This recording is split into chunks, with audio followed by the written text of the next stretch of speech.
Nuevamente con todos ustedes compartiendo este tiempo de Más que Política el debate, y vamos sumando temas de actualidad sobre la mesa. Y uno de los temas de actualidad que seguro que ustedes no han debatido, pero están muy preocupados, es la subida del coste de la energía eléctrica, el recibo de la luz. Don Francisco Valido. Sí, es algo tremendo, porque quien gobierna España, uno de sus banderas fue que iba a resolver los problemas de la luz, que no iba a subirse, a lo mejor la bajaba, que iba a nacionalizar no sé qué empresa, o que intentarían mejorar el servicio que tiene el tema de la luz. Cuando el gobierno del Partido Popular sube el 4% de la luz, pues se armó la de Dios en el Parlamento español, y bueno, tanto los de Podemos como el Partido Socialista, con don Pedro Sánchez a la cabeza, pues pusieron todos los argumentos posibles, porque era una incongruencia. Ahora nos suben la luz el 200%. Pues bueno, y que en el recibo de la luz, que con este lío de la luz, pues todos estamos estudiando qué nos meten en el recibo de la luz. Nos dicen que más del 60% de lo que se nos cobra en el recibo de la luz son impuestos que no tienen nada que ver con la energía eléctrica. Pues eso, ya no solo que el gobierno tomó el acuerdo, que saben que tenía el IVA del 21%, lo bajó al 10%, pero hasta diciembre de este año. Es decir, no tenemos garantizado que siga así en los siguientes años. Pero eso no ha supuesto nada de momento. En los recibos de la luz, todos los que nos llevan los recibos a casa, estamos asustados. Cada vez que vemos, nos comunican el recibo de Endesa, ya estamos pensando a ver cuánto nos viene en este mes. Y yo estoy tremendamente preocupado, ya no solo por el recibo que nos han pasado aquí para atrás, sino cuando venga el de agosto, donde nos han puesto por las nubes, y que a lo mejor el gobierno dice, bueno, que eso no es culpa de ellos, que son de las eléctricas, el mismo rollo siempre. Pero unos hablaban de las puertas giratorias, que ya no hablan de eso nada, pero seguimos con este problema. Y otra de las cosas que yo leía en estos momentos, que decía la ministra Rivero, que estaban desde el año junio del año 2018 trabajando en el tema eléctrico, y que su prioridad era los consumidores. Pues mire, yo le diría a la ministra que no haga nada, que se quede quieta, porque si ha estado trabajando 3 años, y mira cómo tenemos el recibo de la luz, si sigue trabajando nos arruina. Entonces, pues bueno, yo creo que es una cuestión ya no de demagogia política, es de realidad. Espero y deseo de que pronto le den una solución. Lo que sí está claro, que la energía eléctrica más cara que se consume en Europa, la tenemos en España. Don Fernando. Dice un autor, ¿no?, que si te explican el recibo de la luz, ¿no?, con la complejidad y lo entienden, dice, es que no has entendido nada. Pues efectivamente, ¿no? Yo ya esto no entiendo absolutamente nada, ¿no? Porque efectivamente lo que es el mix y el pool de eléctricos, la generación, transformación, distribución, la comercialización, ¿no? Lo que a uno le llega a decir, bueno, pero el mercado español, el mercado energético español, que dicen que tiene 110.000 megavatios, y que por lo visto en líneas generales hay menos consumo, ¿no? O sea, ¿cómo ocurre en un mercado energético español donde haya una subida, ¿sabes?, espectacular del precio de la luz con un hipotético menor consumo? Porque mucha gente intenta consumir lo menos posible, ¿no? Entonces, claro, llegas a un momento que ves un oligopolio de 4 empresas que son las que controlan el cotarro, ¿no?, de la comercialización, de la distribución, no, porque la distribución es la red eléctrica, ¿no?, única, ¿no?, pero las demás. Y efectivamente ves, el otro día un parlamentario dijo que si esto era una estafa, o sea, que el mercado eléctrico era una auténtica estafa, ¿no? Esto unido a que estas empresas han vaciado embalses, y eso no sale a la luz pública en la península, además creando un conflicto terrorífico con esas poblaciones que vivían de esos embalses, turísticamente, etcétera, pero por abuso, que de hecho la ministra ya está intentando hacer una investigación para sancionar, ¿no? Encima con una energía gratuita, porque la ley de aguas le permite a estas eléctricas utilizar todo este tipo, ¿no?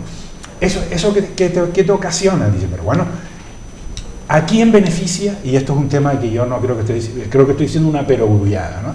¿A quién beneficia esta subida? A los grandes oligopolios de 4 compañías eléctricas que están con unos beneficios de miles de millones de euros. Las compañías estas, ¿a costa de quién? ¿A costa de quién? De los consumidores, de los ciudadanos. El Estado cobra impuestos, pero es lógico que tenga que cobrar impuestos, pero indudablemente los grandes beneficiados son personas, o sea, grandes empresas, oligopolios, que además que ya han amortizado la inversión, porque están hablando de un concepto ahí que es un halo espiritual de déficit público, perdón, el déficit tarifario. Eso es el halo, ¿no? El déficit tarifario, aquí hay que pagarlo porque se hizo mal desde el principio, porque se subvencionó.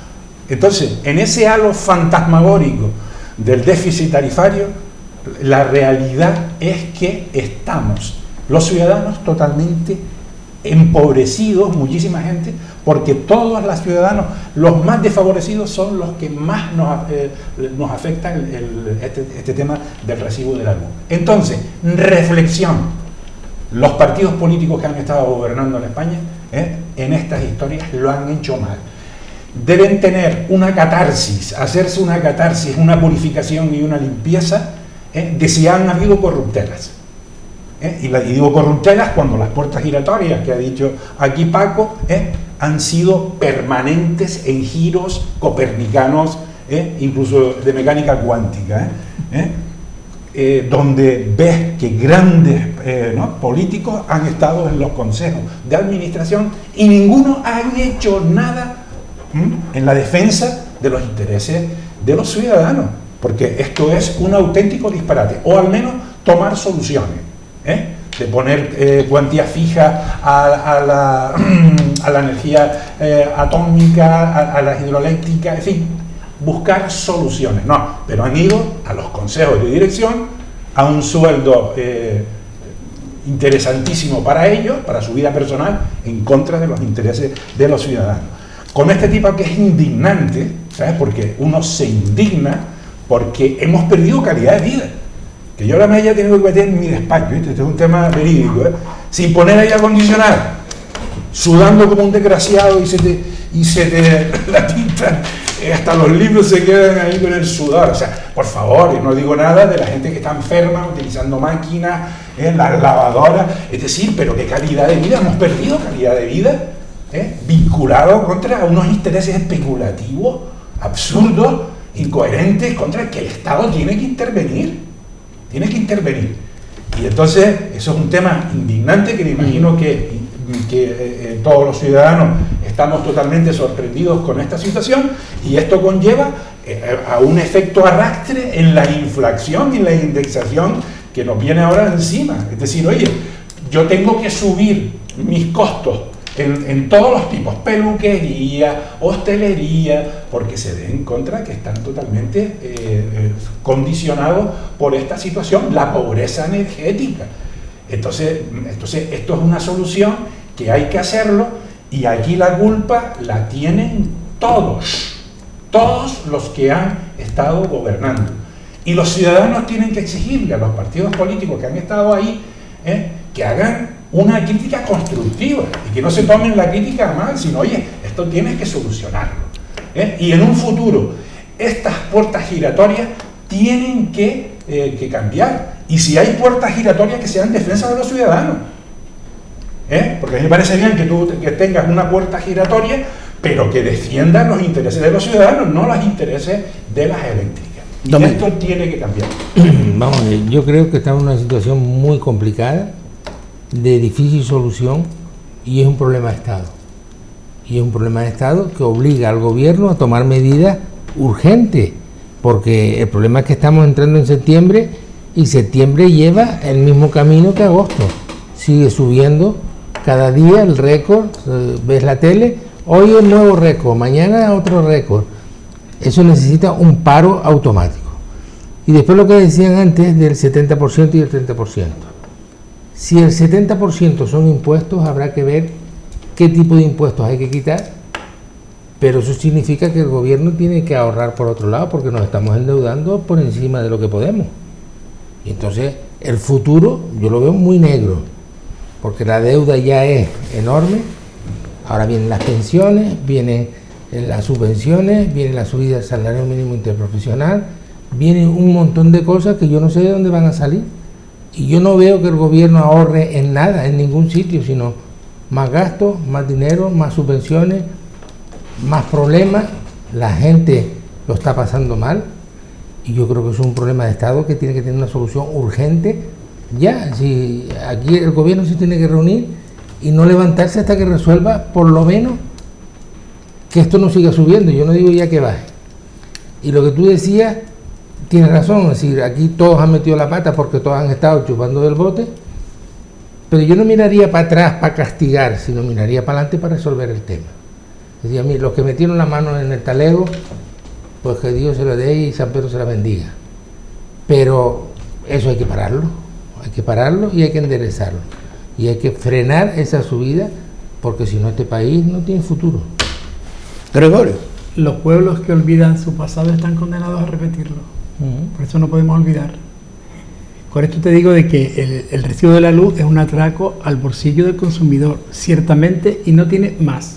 Ya está. No hace falta floritura.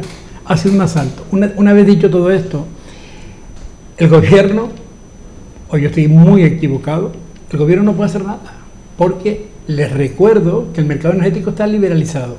Europa le ha dicho al gobierno español que ni se le ocurra, porque está liberalizado, son consejos de administración y eso, la energía se lleva a un mercado libre, y no está en España, que está en Europa, en el cual van poniendo el precio de esa historia, donde hay mucho mercado, que aunque nosotros vemos empresas con un nombre así, su consejo de administración no está precisamente en Madrid, ni en Barcelona, ni en Valencia, ni nada, que están fuera, algunos están en Italia, como los equipos de fútbol, algunos están en los Emiratos Árabes.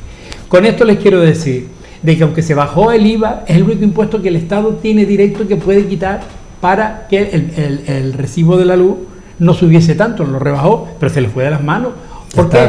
Porque hay especulación, hay un sistema de especulación continua en este mundo occidental con respecto a grandes empresas o a grandes emporios empresariales en las cuales lo único que quiere es tú consume y yo te cobro más, pero como tu necesidad es seguir gastando, vas a seguir consumiendo. Con esto quiero decir que nosotros no hemos hecho tampoco los deberes como país. España, que es un país rico en sol, recuerda el impuesto al sol. No voy a nombrar al ministro, pero recuerdan que querían poner un impuesto al sol. Recuerdan de que Canarias tuvo un problema con los parques eólicos que se quedó paralizado y no pudimos invertir en parques eólicos porque hay un proceso judicializado todavía de parques eólicos en Canarias, pero que España no ha invertido en nuevas energías ni en energías alternativas. El problema que tenemos con el gran sistema yo a Teresa la entiendo y ella es de la transición energética, es que no hemos invertido en energías alternativas. España con sol, con viento, con molinos marinos que podíamos tener, como tenemos Telde, tiene uno de los ejemplos de un molino de tu historia. No hemos sido capaces de invertir. Las corrientes atlánticas podían ser, y para eso Taliarte, la Universidad de Las Palmas de Gran Canaria, es científica y conoce, que ha puesto molinos en Galicia y en otros países de América, molinos en el mar, en el cual crean energía limpia, energía que abaratan la otra, la sucia, la fósil, toda esa historia, porque ¿de dónde sale la luz? Al fin y al cabo, si uno va a una empresa hasta de luz, que va cogiendo agua de mar, la va haciendo, y también con mucho carburante, está quemando continuamente carburante. Yo creo que no hemos invertido en esto, pero creo que esto ha sido un gran fiasco del verano, subida incesante que no ha podido pararla ni siquiera la Comunidad Europea, porque es quien tiene la capacidad de poder hacerlo, y fue la que le dijo ni se les ocurra meter, porque no pueden. Y el problema es cuando a nosotros no nos importa que en vez de comprarle al que conocemos de la esquina, es un ejemplo que voy a poner en comida para que la gente lo pueda entender. Claro, cuando a mí no me importa comprar naranja a mi vecino de enfrente, sino que me voy a una gran... estoy deslocalizando precisamente el comercio local, porque estoy yendo, ese dinero se lo llevan fuera. Y no quiero poner ningún ejemplo de ninguna empresa, pero hay empresas a las cuales nosotros vamos muchos a comprar, que está muy bien porque es libre toda la historia, sin embargo paga impuestos aquí, pero la mayor parte de su riqueza se va a un consejo de administración que creo que está en Lyon, por ejemplo. ¿De qué estamos hablando entonces? No hacemos lo posible por cuidar el medio para que las energías alternativas vayan saliendo adelante. Y que mira que Telde tenía en Las Rubiesas, creo que era, un taller, una fábrica de construcción de unas baterías fotovoltaicas que hacían posible. No lo hemos hecho, no hemos hecho los deberes. Hay que invertir en I+D+I, en definitiva. Pero es verdad, y me quedo con esto, y no quiero politizar porque podía ser un tema político lo de la luz, ha sido un gran asalto a mano de los bolsillos del consumidor, que es quien paga al final los platos de todo. Ha sido en nuestro bolsillo. Sí, pero de todas maneras, esto yo creo que para quien nos entienda en casa, hay que tener claro y no estar de acuerdo. Yo hoy no estoy de acuerdo con Fernando. Mira, es verdad que todos los que han gobernado tienen parte de culpa. Es verdad. No es menos cierto que gobernando el Partido Popular nos sube la luz el 4%. Y también es cierto que ahora gobernando el Partido Socialista y Podemos nos sube el 200%, con las mismas empresas, con la misma historia. Tú me puedes decir, oye, que él fue que ha subido las energías, todo lo que tú me digas, pero la realidad es esa. Y a mí no me metas todo en el mismo saco, porque no estoy de acuerdo contigo. Todos tendrán una parte de culpa, pero unos más y otros menos. La realidad es que en mi bolsillo, en mi recibo de luz de mi casa, a mí me lo subieron un 4 y hasta un 8% y se armó la que de San Quintín. Y ahora nos han subido el 200%. Ahora, esto es lo que ha ocurrido aquí para atrás. De aquí en adelante lo que está claro, que Canarias, que debe ser un lugar estratégico para la energía fotovoltaica, como bien decía don Gregorio, no es que nos sobre el sol, tenemos sol las 15, 16 horas al día. La energía eólica, que es una energía muy limpia y que perfectamente podría estar en Canarias. Se hizo una prueba en el Hierro que creo que ha dado un resultado muy positivo. Puede ser mejorable, a lo mejor, pero yo creo que es muy positivo. Entonces, hay que facilitar que la gente pueda montar en su cubierta, en los nuevos edificios que se construyan placas fotovoltaicas, que yo creo que eso ahorraría muchísimo el consumo y también evitaríamos, como bien decía don Gregorio, el consumo de combustible fósil, que eso lo que hace es contaminar y lo que hace es subir los costos muy altos. En consecuencia, la realidad es que todos esperamos que este gobierno, que es el que nos toca gobernar, le dé una solución a este problema, que no sé cuál es, lo digo con toda sinceridad, porque si lo supiera no estaría aquí, estaría en el gobierno intentando resolverlo. ¿O no? O sí, yo estoy convencido que sí, puede decir, no importa el color político o la ideología, lo importante es que se resuelvan los problemas de los ciudadanos, estimado amigo. O no te dejaría que estuvieras allí para que le solucionaran el problema. Yo daría la opinión y se lo hago gratis si la tuviera. Si tuviera la solución no pasa nada, pues no es cuestión de dinero ni de puesto, es cuestión de resolver los problemas. Entonces, como pero bien el decía, problema amigo, no es que ese de dinero, sino es intereses de las puertas giratorias. la realidad de puertas giratorias la había ahora, la había hace 10 años sí, y la había 20 años. Sí. Y la realidad que antes nos subía la luz el 4 y hasta el máximo el 8% y nos poníamos a tirar de los pelos, y ahora nos han subido el 200%. Sí. Y eso es muy grave. Entonces, y tienen nombre y apellido son los culpables. Y que dan la solución, como bien decía Gregorio, y yo estoy de acuerdo con él, que Teresa Rivero, que es una profesional del mundo de ese sector, y que la ministra estará intentando buscar soluciones que hasta el día de hoy no la da.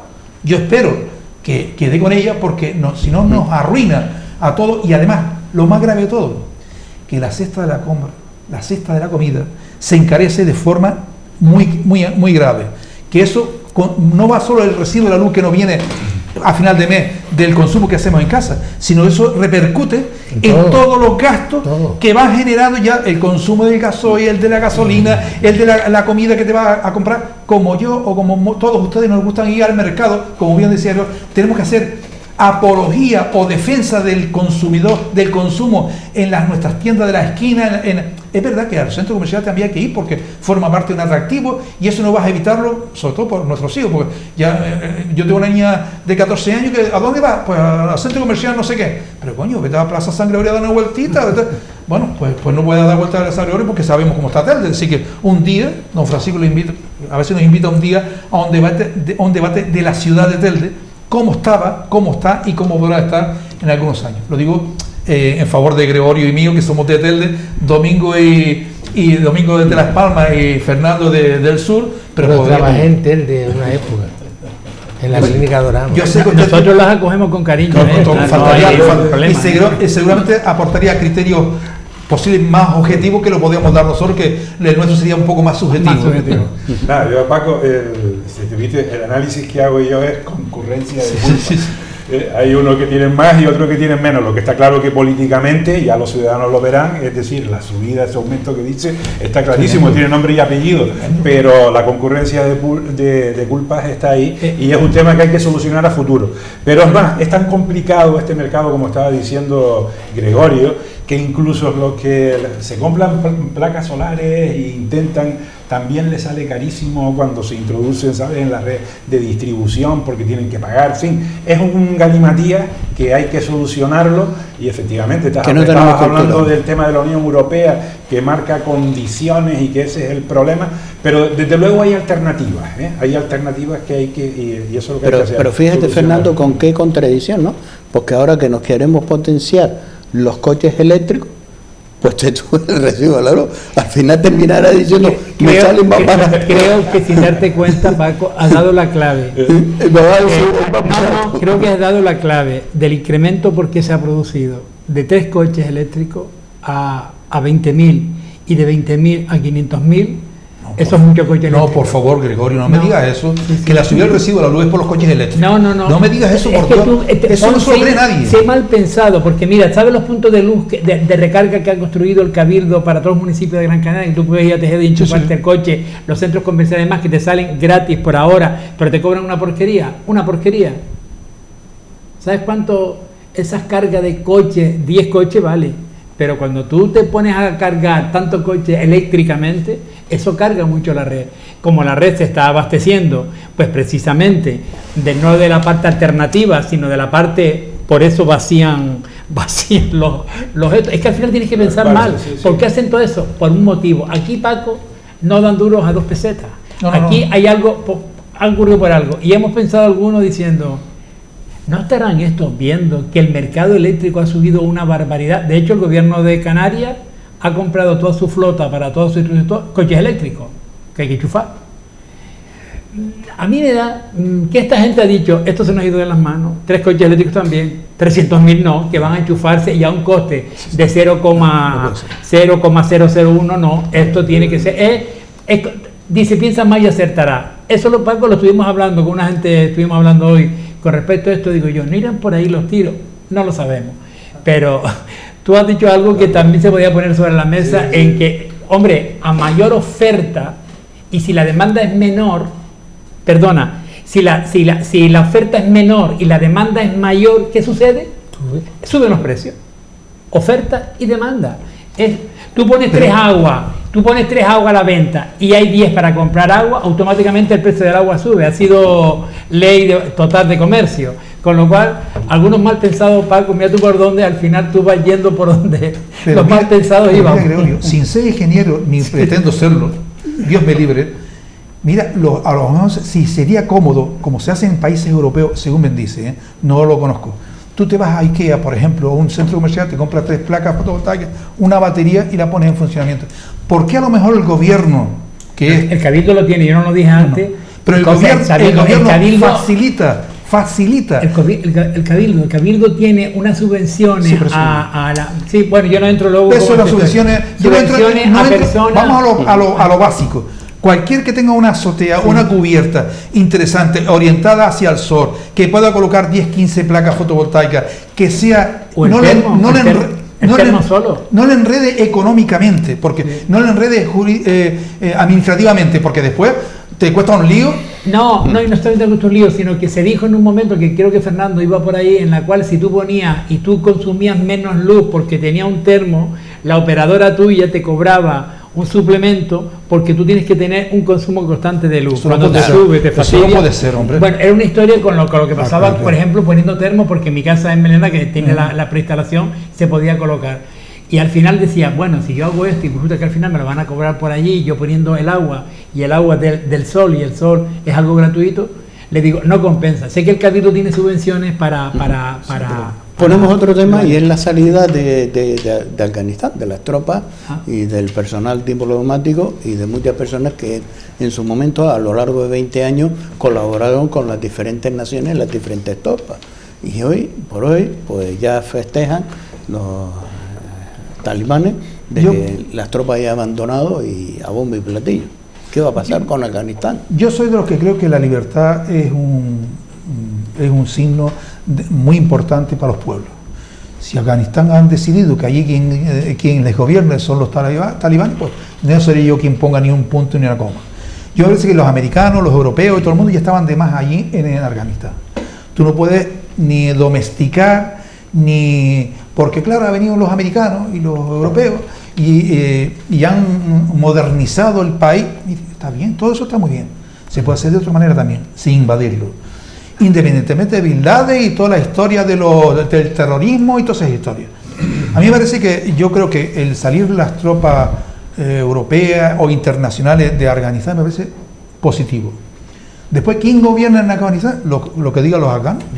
Yo qué voy a decirte yo a ti, ¿quién gobierna en Alemania o en Inglaterra? Con la misma libertad que tenemos solo aquí para elegir los nuestros, pues debe tener ellos en lo suyo. Es verdad que son radicales, que mezclan las culturas religiosas o islámicas con lo político, con todo eso. Ya se verá. Yo creo que, y además las etnias en Afganistán son muy dispares, de diferentes signos. Es para ellos organizarse internamente le va a costar un lío de 3.000 pares de narices, porque están los intereses. Y después de lo que uno ha ido leyendo y ha visto en los medios de comunicación, también la corrupción en el gobierno, en los militares afganos, era tremenda. Es decir, no avanzaron en todo lo que se pensaba que iban a avanzar, porque fíjate tú, pensaba que en 3 o 6 meses podrían los talibanes hacerse cargo del país, y en 15 días llegaron a la capital. Así que yo creo que estas cosas hay que verlas desde esa precaución. No soy ningún entendido o especializado en países internacionales. Yo lo digo por lo que yo leo, por lo que veo, y también porque también hago mis propias valoraciones, a veces acertadas y a veces no tan acertadas. Fernando. Por eso yo creo en la libertad de los pueblos. Bueno, en primer lugar, el problema que ha dejado Estados Unidos y la Unión Europea, en definitiva la OTAN, es terrorífica, sobre todo para nosotros, para Europa, porque los procesos inmigratorios ya se están viendo, y pusieron un análisis en el telediario donde se ve a la gente huyendo hacia Pakistán, pero hay fronteras por China, hay fronteras por Rusia, por las antiguas colonias rusas, por Turquía, y esto va a tener un problema de inmigración, inmigratorio muy peligroso, ¿no? Pero un dato fundamental es qué es lo que va a hacer Europa en el futuro, y me refiero a Europa porque ya cada vez más claro la actuación que ha hecho Estados Unidos es ya que venía de Trump, es decir, Europa, búsquense ustedes la vida, porque nosotros vamos ahora a dedicarnos a enfrentarnos con el frente asiático-pacífico, sobre todo con China, que es la que le está compitiendo a todos los niveles, y Rusia, que está apoyando el eje chino a través de una organización que se llama Shanghái, de cooperación de Shanghái, donde está Rusia con los países, con las ex repúblicas, Turquistán, Afganistán, todas estas repúblicas haciendo un frente, ¿no? Pero un dato que yo quiero reflexionar: la única vez que la OTAN ha aplicado el artículo 5 de que cuando a un miembro de la OTAN lo atacas tienes que intervenir, se aplicó en Afganistán.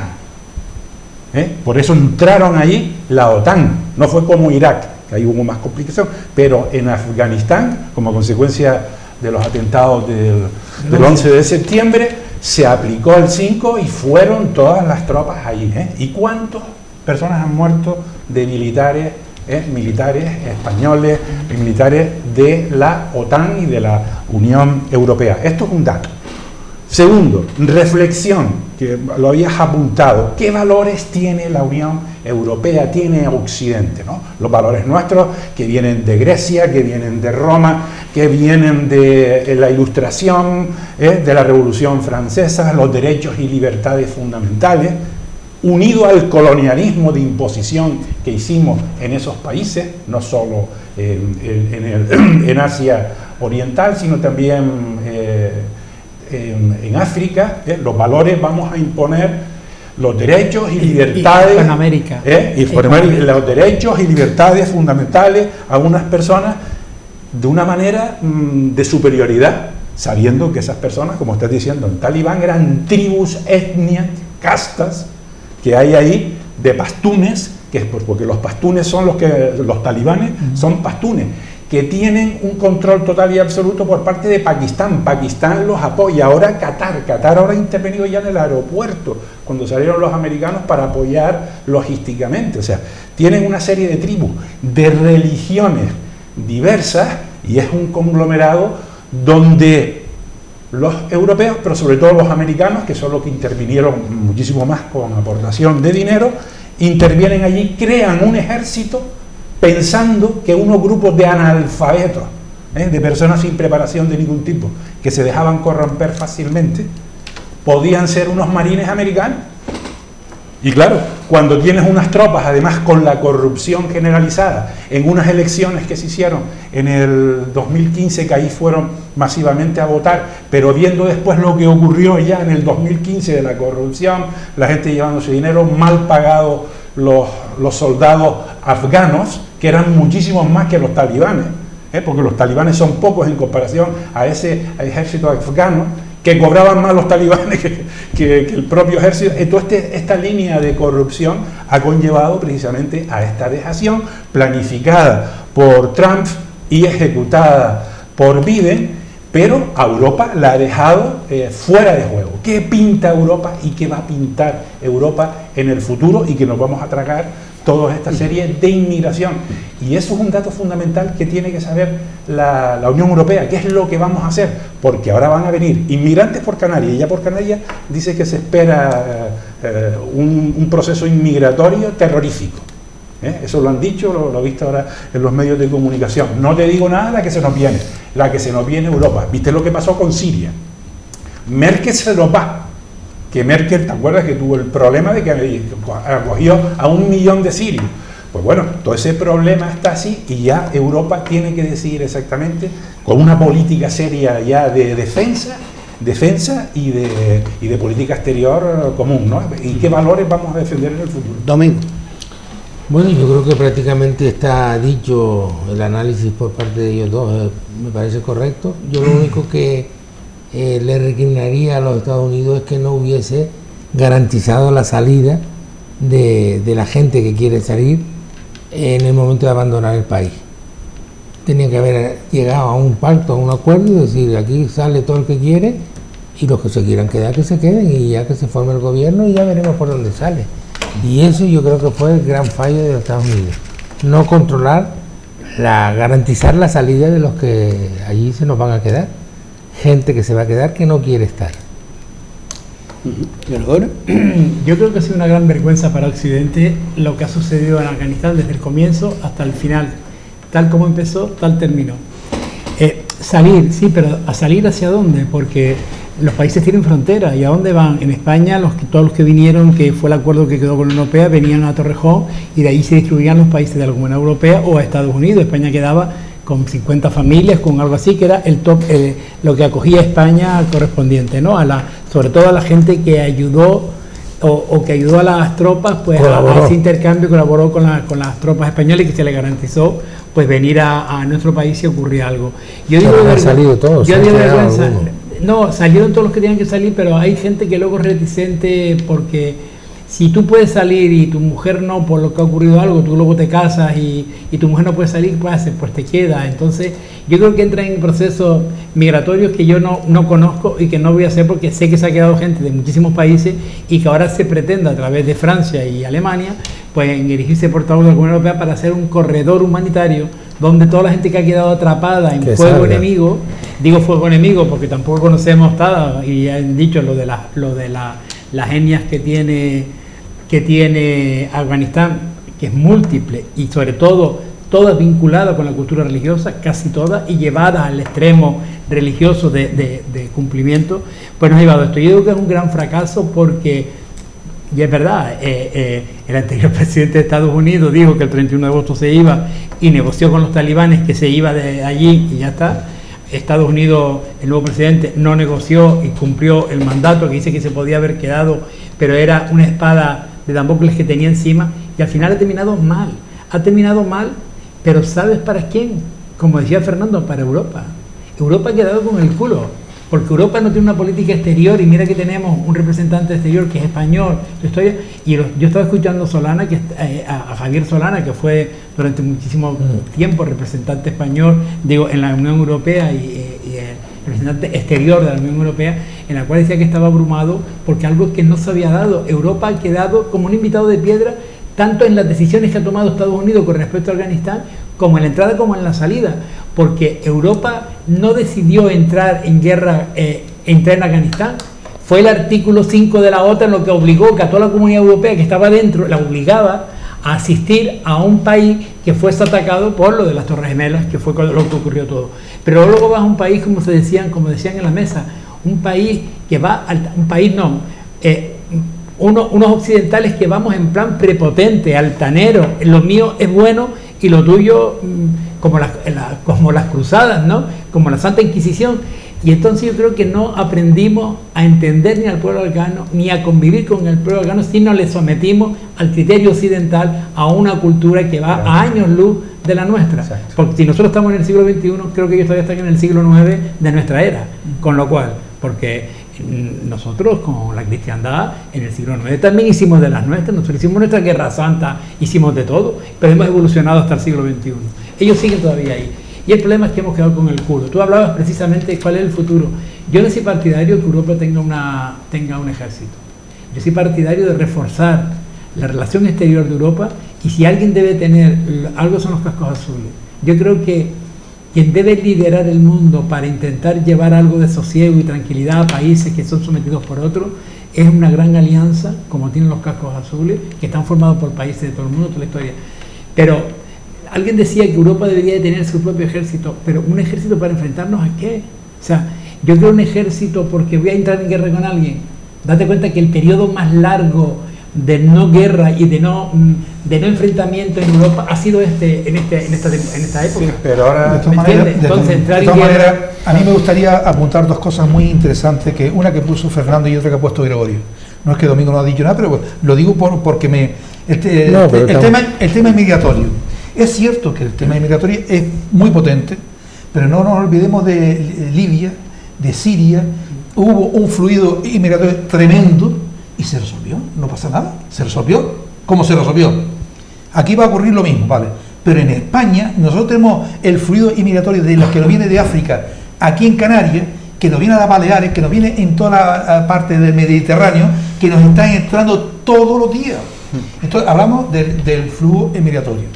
Yo creo que eso es, la Unión Europea tiene que tener esa consideración con España, porque ese punto no se da en otros países de la Unión Europea, y eso yo creo que es interesante.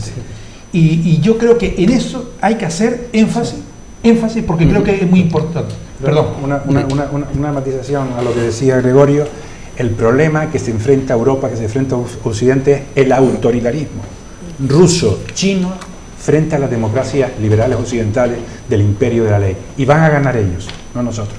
Y entonces ese es un problema por serio. El enfrentamiento bélico. Un cuasi bélico a través de la cibernética, ¿sabes? De la guerra cibernética. Sí, pero en muchos países europeos. Y de la manipulación, por ahí va el problema. Pero Hungría, por ejemplo, que es un país, y además o Polonia y demás, que están en la Unión Europea, y son países que están gobernadas por ultraconservadores, no, lo siguiente. Sí. Entonces, él lo tenemos dentro de un problema. El problema tenemos que en nuestra cultura, la cultura que nosotros hemos llevado desde la Grecia y antigua Roma, sí, hemos pasado por toda la cultura hispana que hemos tenido, porque mira que hemos tenido nosotros, es que cuando vamos de fuera de etnia, España fue aquello de lo que hemos aprendido como los chicos, los íberos, los cartagineses, los fenicios, los romanos, nosotros tenemos una mezcla de todo y al final queda España lo que es, la península ibérica lo que quedó. Te digo yo de que tenemos que ayudar en estos procesos migratorios para no condenar a otra gente a morir ahogado o a morir en sus países de inacción. Pues nos quedamos con ese mensaje porque no tenemos que marchar. Don Francisco Valdivieso, don Fernando Toribio, don Domingo Madera, don Gregorio Viera, gracias a los cuatro por estar con nosotros compartiendo este inicio de esta temporada y de este debate. Se nos han quedado temas en la mesa, en el tintero, por lo cual volveremos nuevamente para retomar estos temas. Gracias a los cuatro y a ustedes también 1.000.000 de gracias por estar una noche más siendo fiel de esta casa, de este programa como es Más que Política, el debate. Ahora le dejamos con la programación de Canal 4 TV.